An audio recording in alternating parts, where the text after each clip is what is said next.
Noong ika-25 kaarawan ko, sinundo ako ni na mama at papa sakay ng isang Rolls Royce. Nakasuot sila ng mga damit na sa magazine ko lang nakikita. Mamahaling gown, at abot tenga ang kanilang mga ngiti. Anak, binabati ka namin. 20 taon ng pagsubok, nalampasan mo. Hawak ko pa rin ang malamig at matigas na tinapay. Iyon ang hapunan ko para sa kaarawan ko. Tiningnan ko sila, tapos tiningnan ko ang sasakyan na kumikinang sa loob ng sira-sirang eskinita. Pagsubok, anong pagsubok? Anong pagsubok ang kailangan ng 20 taon ng gutom at lamig para makumpleto? Lumapit si mama para hawakan ang kamay ko, pero umiwas ako. Ang diamanteng singsing sa kanyang kamay na sinlaki ng itlog ng kalapati. Lalong sumakit sa mga mata ko. Momo, sumama ka na sa amin umuwi. Naghanda kami ng birthday party para sa iyo sa bahay. Ang 10 bilyong yaman ng pamilya nating Chen. Lahat yan ay magiging sayo.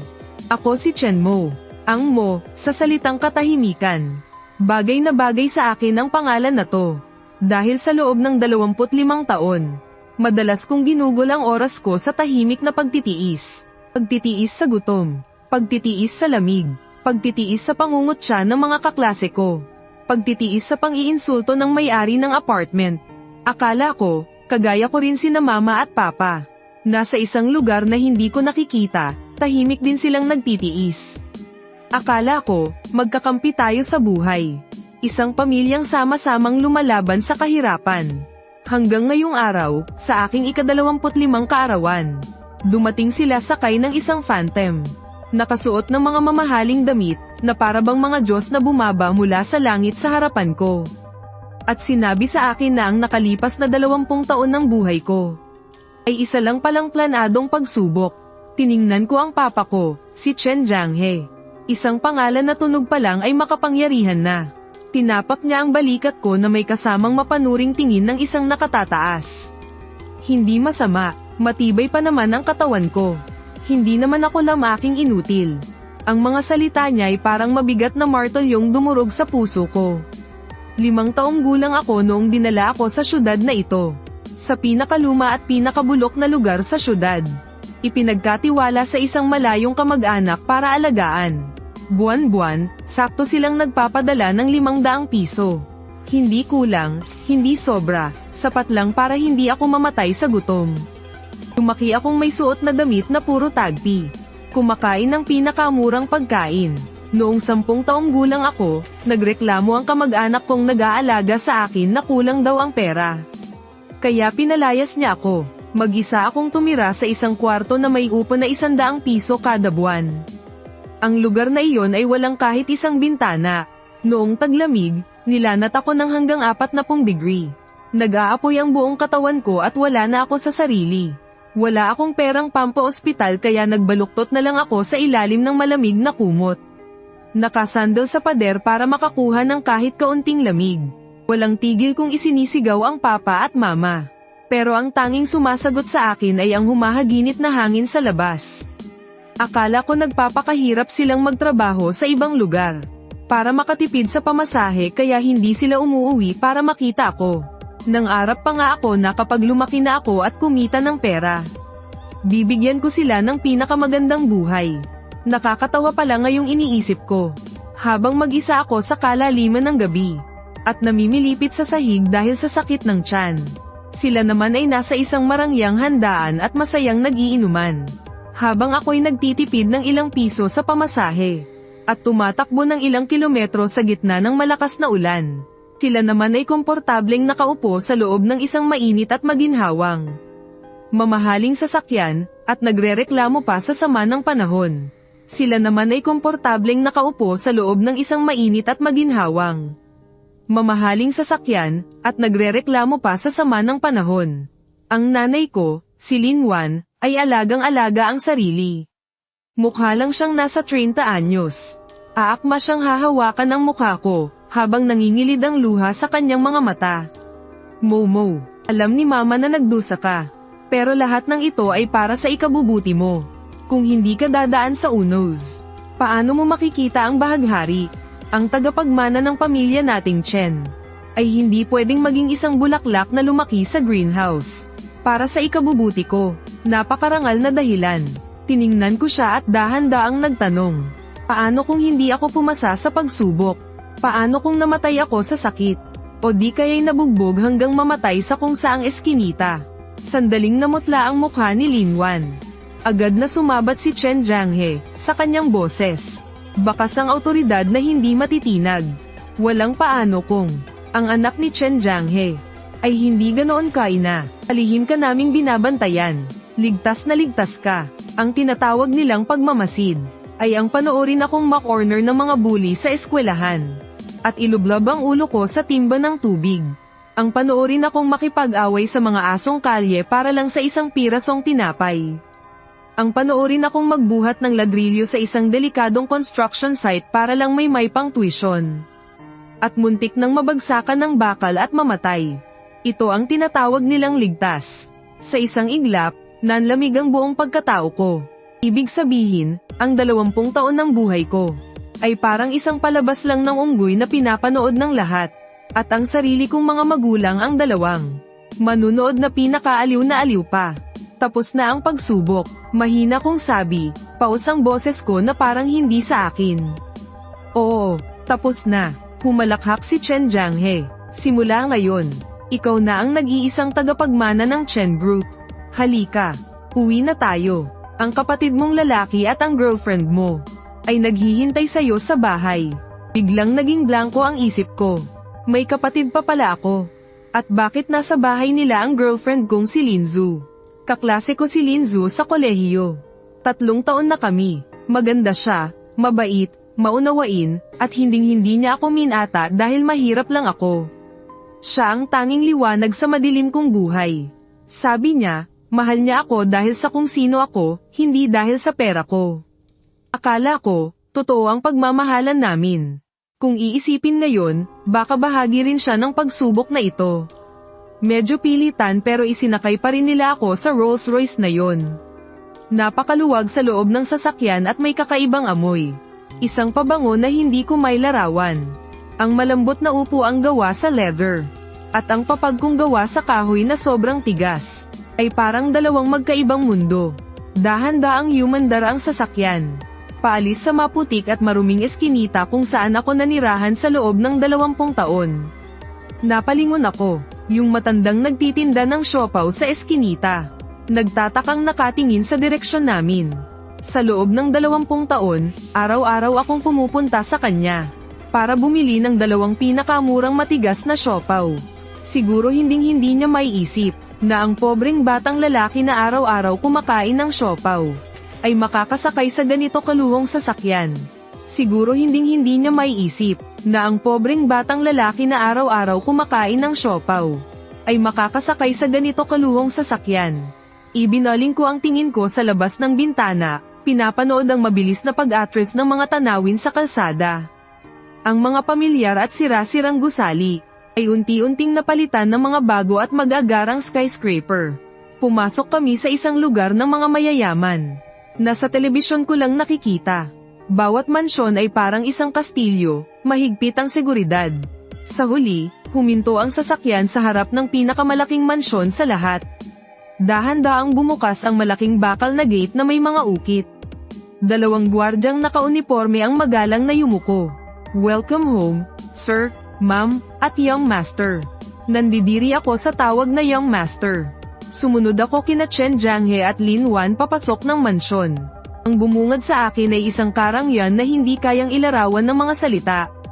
Isang malaking crystal chandelier, at sahig na marmol na sobrang kintab na parang salamin. May mga sikat na painting sa dingding na hindi ko maintindihan pero halatang napakamahal. Sa sofa sa sala, may nakaupong isang binatang kaedad ko. Nakasuot siya ng mamahaling suot na tamang-tama sa katawan niya, at mukha siyang galing sa mayamang pamilya. May konti siyang pagkakahawig sa akin. Pero mayroon siyang natural na ere ng pagiging superior sa mukha niya. Sa tabi niya, nakaupo ang isang babaeng kilalang-kilala ko. Si Linzu. Nakasuot siya ngayon ng puting vestida na hindi ko pa kailanman nakita. At may suot siyang magandang makeup. Nang makita niya ako, agad siyang tumayo. Pero may bahid ng pagkailang sa kanyang mukha. Amo, nakabalik ka na. Tumayo rin ang binatang iyon at tinignan ako mula ulo hanggang paa na parang walang gana. Oh, ito na pala ang kapatid ko na nagdusa sa labas. Sa loob ng 20 taon, ha? Pa, Maria, ang tindi naman ng pagsubok na binigay niyo sa kanya. Tingnan niyo nga, anong klaseng tao na ba siya ngayon? Mukha siyang pulubi. Ang mga salita niya ay parang mga karayom na may lason, na tumusok sa puso ko. Kumunat ang noo ni Chen Jianghe. Chen Hui, bakit ganyan ka makipag-usap sa kuya mo? Kahit pinapagalitan niya ito, wala kang makikitang kahit kititing na paninisi sa kanyang ekspresyon. Sa halip, nakita ko sa kanyang mga mataang pagmamalaki at pagkonsinti sa anak niyang si Chen Hui. Kaya pala Chen Hui ang pangalan niya. Hui na ang ibig sabihin ay kaluwalhatian. Isang Chen Mo, isang Chen Hui. Ang isa ay nakatadhanang manahimik sa anino. Ang isa naman ay nakatadhanang mamuhay ng buong ningning sa ilalim ng araw. Nakakatuwa, hindi ba? Lumapit si Lin Wan at hinawakan ang kamay ni Lin Zhu, saka marahang tinapak ito. Zhu, pasensya ka na at naghintay ka ng matagal. Tingnan mo, hindi ba't nakabalik na si Amo? Mula ngayon, magsisimula na ang magandang buhay para sa inyo. Pilit na ngumiti sa akin si Lin Zhu, pero umiiwas ang kanyang tingin. Tinitigan ko siya ng mariin. Para bang may isang kamay na hindi nakikita ang pumipiga sa puso ko. Sa sobrang sakit, halos hindi na ako makahinga. Tinanong ko siya, matagal mo nang alam, hindi ba? Tinanong ko siya, matagal mo nang alam, hindi ba? Namutla ang mukha ni Lin Zhu. Kinagat niya ang kanyang labi at hindi magawang tumingin sa akin. Tumawa ang nasa tabi niyang si Chen Hui at siya na ang sumagot para sa kanya. Ano pa ba sa tingin mo? Kuya, huwag mong sabihing akala mo talaga na ang isang dilag na tulad ni Lin Zhu ay magkakagusto sa isang pulubing tulad mo. Sige, sasabihin ko na sa'yo ang totoo. Matagal nang itinakda ni na mama at papa si Lin Zhu para maging fiyangka karapatang ari mo. Ang paglapit niya sa'yo, at ang pag-arte niya sa isang palabas na worry mas matatag pa sa ginto ang pag-ibig ninyo, ay bahagi rin ng pagsubok, para iparamdam sa'yo, na kahit nasa gitna ka ng kawalan ng pag-asa, ay mayroon pa ring tunay na pag-ibig at pag-asa. Oh, ano, na-touch ka ba? Sa sandaling iyon, tuluyang gumuho ang mundo ko. Na-touch. Ang tanging nararamdaman ko ay panlalamig na tumatagos sa buto at walang katapusang pandidiri. Ang kaisa-isang liwanag sa buhay ko, ay isa lang palang peking ilaw na sila rin ang nagplano. Lahat ng tiniis ko, lahat ng pag-asa ko, lahat ng pagmamahal ko, ay isang malaking katatawanan lang pala. Tiningnan ko si Lin Zhu, ang babaeng dating nagluluto sa akin ng lugaw kapag may sakit ako. Yumayakap at nagpapatahan sa akin kapag lugmok ako. Ang babaeng nagsabing sasamahan niya ako habang buhay. Sa mukha niya, ngayon ay bakas na bakas ang pagkataranta at konsensya. Amo, pakinggan mo muna ang paliwanag ko. Ipaliwanag ang ano, pinutol ko ang sasabihin niya. Ang boses ko'y nakakatakot sa sobrang kalmado. Ipaliwanag mo kung paano mo nasasabing mahal mo ko, habang tinatanggap mo ang pera ng mga magulang ko, at nagpapakasasa sa marangyang buhay. Ipaliwanag mo kung paano mo natiis na panoorin akong nagtitiyaga sa tinapay, habang sa loob-loob mo'y pinagtatawanan mo ang katangahan ko. Pamatak ang mga luha ni Lin Zhu. Hindi, Amo, ako, tama na. Pinutol siya ni Chen Hui na walang pasensya. Hinayla siya sa likuran niya. Hinarap ako na para bang isang tagapagtanggol. Anong klaseng itsura yan na iyak ka ng iyak? Hindi ba't siya na ang young master ng pamilya Chen ngayon, kuya? Malapit ka nang maging asawa ng isang bilyonaryong tagapagmana. Ano pa ang hindi mo ikinasisiya? Pumarap siya sa akin. Sa mukha niyang iyon nakamukha ko. Puno ng paghamak. Kuya, huwag ka na ring mag-inarte. Ang pagpayag ni Lin Zhu na umarte kasama mo sa loob ng maraming taon, ay swerte mo na. Kung ako yan, isang araw ko palang hindi matitiis ang amoy mahirap mo. Ang isang pirasong tinapay, ginagawa mong 2 kainan. Ang isang damit, isinusuot mo ng 5 taon. Hindi ka ba nahihiya? Bawat salita, ay parang mga patalim. Hindi ko siya pinansin. Ang tingin ko ay nakatutok pa rin kay Lin Zhu. Gusto ko lang marinig mula sa bibig niya ang isang tapat na salita. Minahal mo ba ako? Tanong ko. Minahal mo ba ako? Tanong ko. gamit ang lahat ng lakas ko. Kahit isang araw lang, isang segundo, nang inag ang buong katawan ni Linzu. Binuka niya ang kanyang bibig. Ngunit sa ilalim ng mapagbabalang tingin ni Chen Hui, wala ni isang salitang lumabas. Ang kanyang pananahimik, ang pinakamalupit na sagot. Natawa ako, at habang tumatawa, tumulo ang aking mga luha. Isa nga akong napakalaking tanga. Tinitigan ni Chen Jianghe ang magulong eksena. At sa wakas ay nagsalubong ang kilay niya. Tumahimik kayong lahat, dahil sa makapangyarihan niyang boses, biglang tumahimik ang sala.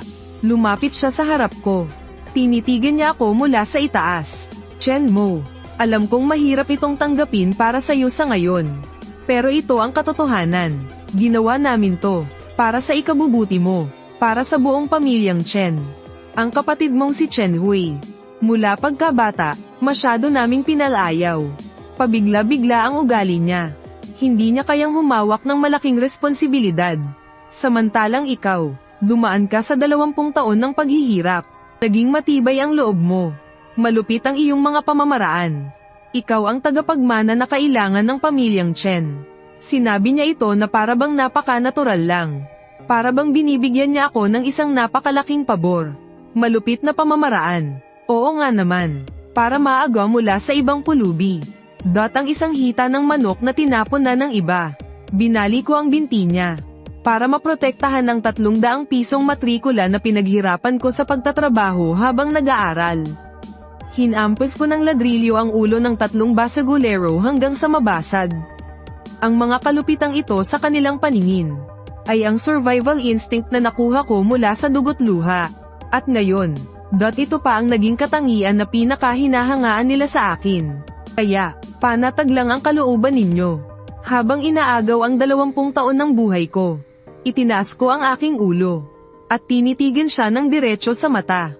Hindi iyon pag-agaw. Iyon ay pagpapatibay. Diniinan niya ang kanyang tono. Ang mga taong nakatadhana para sa kadakilaan ay hindi nagpapaapekto sa maliliit na bagay. Ang nawala lang sa'yo ay isang pagkabata na walang gaanong halaga. Ang makukuha mo naman ay isang buong imperyo ng negosyo. Isang pagkabata na walang gaanong halaga. Ikinuyong ko ang aking kamao. Bumaon ng malalim ang mga kuko ko sa aking palad. Yung mga gabing mag-isa akong umiiyak sa lamig. Yung mga araw na namimilipit ang sikmura ko sa gutom. Yung mga pagkakataong dinuduro ako at tinatawag na anak sa labas. Yung mga sandaling tinawag akong patay gutom. Lahat ng ito, sa kanilang mga mata, ay mga detalye lang na walang kwenta. Paano kung tiningnan ko siya, at tiningnan ko rin si Linwan? Sabihin kong hindi. Paano kung ayoko ng pesteng pera ninyo? At ayoko ring maging isang walang kwentang tagapagmana. Tila tumigil ang hangin sa paligid. Agad na nang itim ang mukha ni Chen Jianghe sa galit. Nagmamadaling lumapit si Linwan. Hinawakan niya ang braso ko. Momo, huwag kang magsalita ng ganyan. Paano mo naman ito matatanggihan? Ito ay para sa'yo talaga. Sa akin. Umatras ako ng isang hakbang. Na parabang isa siyang sakit na nakakahawa. Ang mga bagay na sa akin ay yung malamig na tinapay. Ay yung bahay na butas-butas at tagpi-tagpi. Ay yung mga damit kong puno ng sulsi. Hindi ang mga ito. Itinuro ko ang lahat ng karangyan sa paligid. Na halos mapasigaw na ako. Lahat ng tungkol sa inyo. Nandidiri ako. Walang hiya. Nagalit ng husto si Chen Jianghe. Isang malakas na sampal ang damapo sa mukha ko. Kumalat ang matinding hapdi sa aking pisngi. Sa loob ng 25 taon ko. Ito ang unang beses na sinaktan ako ng tatay ko. Hindi ako umilag. Hindi rin ako gumanti. Tinitigan ko lang siya ng tahimik. Ang aking katahimikan ay tila mas lalo pa siyang ikinagalit kaysa sa anumang pagtutol. Sino ka ba sa akala mo? Anong karapatan mong tumanggi? Sino ka ba sa akala mo? Anong karapatan mong tumanggi? Dinuro-duro niya ako. Nanginginig ang buong katawan sa galit. Tandaan mo to, Chen Mo. Ipinanganak kang isang Chen. At mamamatay ka ring isang Chen. Ang buhay mo, mula pa noong isinilang ka, ay wala ka ng say. Tanggapin mo man, o hindi, mananatili ka rito. Mga bantay, sigaw niya sa galit. Agad na pumasok ang 2 bodyguard mula sa labas. Dalhin niyo ang panganay sa kwarto sa itaas. Hanggat wala akong permiso, huwag na huwag siyang lalabas ng kwartong yan kahit isang hakbang. Hindi ako lumaban. O sabihin na nating, ang mundo ko ay tuluyan ng gumuho, para akong isang papay, na kinaladkad ng 2 bodyguard. Paakyat ng hagdan, nang dumaan ako sa tabi ni Chen Hui. May ibinulong siya sa paraan na kami lang dalawa ang makakarinig. Sabi niya sa tenga ko, "Kuya, huwag ka nang pumalag. Isa ka lang namang aso ni na mama at papa. Ngayong pinapauwi ka na ng amo mo. Dapat maging masunurin ka lang. Huwag kang mangarap na makatakas. At lalong huwag mong pagnasaan ang posisyon ko. Akin yun. Dapat maging masunurin ka lang. Huwag kang mangarap na makatakas. At lalong huwag mong pagnasaan ang posisyon ko. Akin yun." Ikinulong ako sa isang kwarto. Malaki ang kwarto. Mas malaki pa sa buong bahay na tinitirhan ko dati. May sarili itong banyo, isang malambot at malaking kama, isang napakalaking floor-to-ceiling na bintana. Sa labas ng bintana, ay isang hardin na maayos ang pagkakagupit at isang napakaasol na swimming pool. Pero pakiramdam ko, mas nakakasakal pa rito kaysa sa dati kong kwartong walang bintana. Mas mabigat sa dibdib, mas nakakahingal. Ang lugar na ito, ay isang marangyang kulungan, na itinayo gamit ang salapi. At ako, ang bilanggo na sinentensyahan ng habang buhay na pagkakakulong. Sa loob ng marangyang kulungang ito, 3 araw na akong nakakulong. Sa loob ng 3 araw, maliban sa isang katulong na regular na naghahatid ng pagkain, wala akong ibang nakitang tao. Masasarap ang mga pagkain, mga pambihirang putahe, lahat nandoon. Pero kahit isang subo, hindi ko magawang kumain. Sa tuwing ipipikit ko ang aking mga mata, lumilitaw sa isip ko ang umiiwas na mukha ni Lin Zhu, at ang mapanlibak na ngiti ni Chen Hui, pati na rin ang parabang walang anumang tono ni Chen Jianghe. Ang nawala lang naman sa iyo ay ilang hindi mahalagang alaala ng kabataan. Hindi mahalaga, biglang nagsimulang humilab ang sikmura ko. Hindi dahil sa gutom, kundi dahil sa sakit na kinimkim ko sa loob ng mahigit 20 taon. Sa sandaling ito, sabay-sabay itong sumabog. Napabaluktot ako sa sahig. Basa na ng malamig na pawis ang damit ko. Nang dumating ang katulong para maghatid ng pagkain, nakita niya ang kalagayan ko. Natarante siya sa takot. Kaagad, isang family doctor na nakasuot ng puting coat ang ipinatawag. Gumaawa siya ng iba't ibang pagsusuri sa akin. Sa huli, ang naging conclusion niya ay chronic gastritis dahil sa matagal na malnutrisyon. Dagdag pa ang biglaang pulikat na dulot ng matinding pabago-bago ng emosyon. Tinurukan niya ako, nagreseta ng mga gamot, bago ako umalis. Tiningnan niya ako ng may awa, at bumantong hininga, "Senyorito, huwag niyo na sanang masyadong isipin. Ang pahirapan ng sarili ninyong katawan ay hindi sulit." Oo nga, hindi sulit, para sa mga taong hindi naman karapat-dapat sirain ang sarili kong katawan. Sobrang hindi sulit. Nang hamupa ang sakit, bumangon ako mula sa sahig. At sa unang pagkakataon, hinarap ko ang kwartong ito. Tapos, lumakad ako papunta sa dambuhalang floor-to-ceiling na bintana.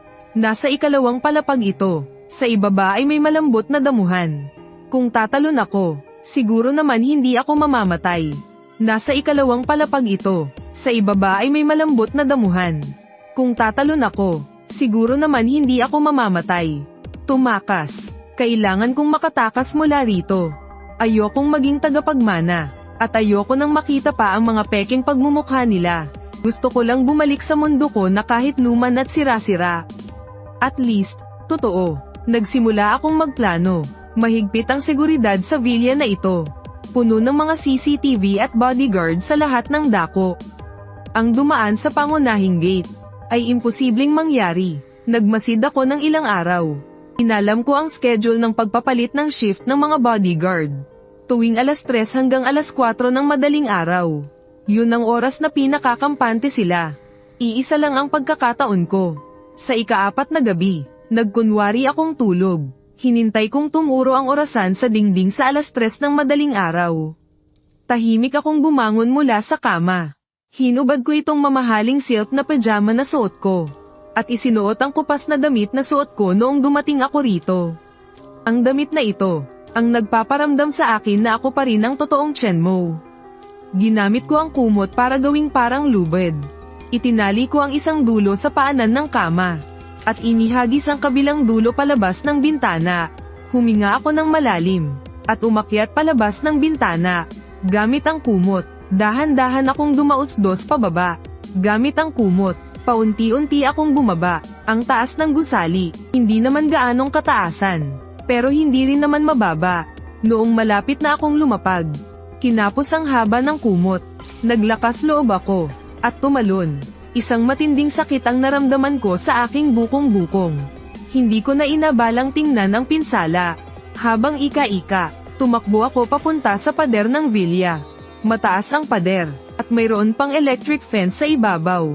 Pero noong umaga, napagmasdan ko na, may isang sulok, dahil malapit ito sa isang malaking puno. May blind spot ang CCTV. At mukhang medyo maluwag din ang electric fence. Tiniis ko ang matinding sakit sa bukong-bukong ko. At ginamit ang mga kamay at paa ko para akyatin ang malaking puno. Pagkatapos, para akong butiki, na nakadikit sa katawan ng puno. At paunti-unting gumapang palapit sa pader. Maingat kong iniwasan ang electric fence. Huminga ako ng malalim. At tumalon mula sa pader. Damuhan din pala sa labas ng pader. Sinalo nito ang bigat ng pagbagsak ko. Nagtagumpay ako. Nakatakas ako. Ang hangin ng kalayaan. Kailan may hindi naging ganito Kat-Ames. Hindi ako nang ahas na tumigil kahit isang saglit. Hila-hila ang sugatan kong paa. Buong lakas akong tumakbo patungo sa kadiliman. Hindi ko alam kung saan ako pupunta. Gusto ko lang lumayo ng lumayo mula sa gintong holang iyon. Naglakad ako sa kalye nang walang patutunguhan. Paakit ng paakit ang bukong-bukong ko. Nang mag-uumaga na, napadpad ako sa isang pamilyar na kanto. Dito matatagpuan ang inuupahang bahay ni Linzu. Kahit alam kong niloko niya rin ako. Pero sa sandaling ito, dinala pa rin ako ng mga paa ko sa ibaba ng gusaling iyon. Tumingala ako sa pamilyar na bintana sa ikatlong palapag. Patay ang ilaw. Siguro, nakalipat na siya. Lumipat sa dapat sanay sa akin. Ang marangya kong kulungan. Mapakla akong napangiti sa sarili. Tumalikod ako at aalis na sana. Sakto namang sa sandaling iyon. Isang taxi ang huminto sa ibaba. Bumukas ang pinto ng sasakyan. Isang pamilyar na figure ang bumaba. Si Linzu. Mukha siyang medyo pagod. Pero ang suot niya ay mga branded pa ring damit. Nagbayad siya at tumalikod para pumasok sa gusali. Agad akong nagtago sa anino sa gilid. Hindi niya ako napansin. Diretso siyang pumasok sa pasilyo. Pagkalipas ng ilang minuto, sumindi ang ilaw sa ikatlong palapag. Nakatayo lang ako sa ibaba, na parang tanga. Hindi ko alam kung ano ang gusto kong gawin. Baka, mayroon pa ring katiting na pantasyang imposible sa puso ko. Baka, mayroon pa ring katiting na pantasyang imposible sa puso ko. Noong mga sandaling nawawalan na ako ng pag-asa. At handa nang tuluyang umalis. Isang magarang pulang Ferrari, ang humarurot at huminto sa ibaba. Bumukas ang pinto ng kotse. Bumaba si Chen Hui mula rito. Tumingala siya at sinulyapan ang bintana sa ikatlong palapag. Isang mayabang na ngiti ang gumuhit sa kanyang mga labi. Pagkatapos ay mabilis siyang naglakad papasok sa gusali. Ang utak ko, parang biglang umugang. Naging blanko ang lahat ng dugo ko. Parang sa isang iglap, ay umakyat lahat sa ulo ko. Sumugod ako. Sinipa ko para mabuksan ang lumang pinto ng unit. Parang baliw akong tumakbo paakyat sa ikatlong palapag. Hindi ko na naramdaman pa ang matinding sakit sa aking bukong-bukong. Sa sala, idinidiin ni Chen Hui si Linzu sa pader. At garapal siyang hinahalikan. Ang damit ni Linzu ay halos kalahati nang natanggal sa kanya. Nang marinig ang kalabog ng pinto, pareho silang natigilan sa gulat. At sabay na napalingon. Pagkakita sa akin, hindi binitiwan ni Chen Hui si Linzu. Sa halip, sa mismong harapan ko. Lalo pa niyang idiniin ang kanyang halik. Nagpumiglas si Linzu ng kaunti, para lang may masabi. Pero sa huli ay bumigay na rin sa mga yakap niya. Nagpumiglas si Linzu ng kaunti, para lang may masabi. Pero sa huli ay bumigay na rin sa mga yakap niya. Sa sandaling iyon, narinig ko ang pagbasag ng sarili kong puso. Malinaw na malinaw. At malakas. Ayan, nakita mo na.